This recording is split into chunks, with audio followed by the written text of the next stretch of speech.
Hello everyone and welcome to episode 2 on Cities Skylines. In this one, I will be going through the basics on the game start screen interface. Top left is a news feed.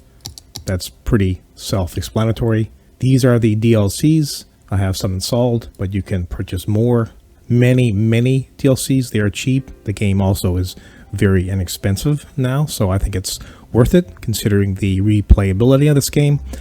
In the middle, you have these options. I'll go over this in just a minute. And you can link your Paradox account to your Steam account. I would recommend you do that.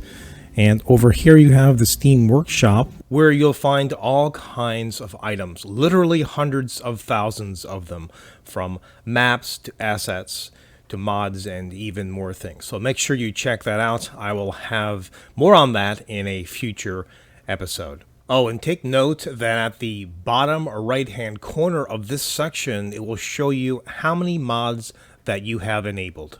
So in the middle here, you have Continue Game. That's easy. New Game, you can choose from the maps. You can choose a scenario if you want to.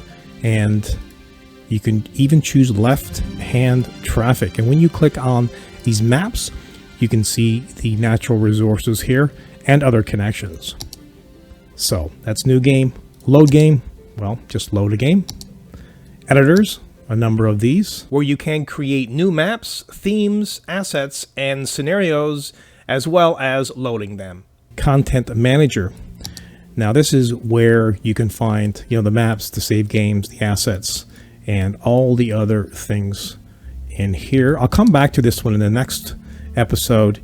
Next one is Options, Graphics, Gameplay, the key mapping, audio, miscellaneous, and here it will show you the mods that you have enabled. Credits are credits, and exit game. You can go right back to your desktop. That's it for this one. Remember, if you like this content, to subscribe as well. You can turn notifications on and become a Patreon. It helps. See you in the next one.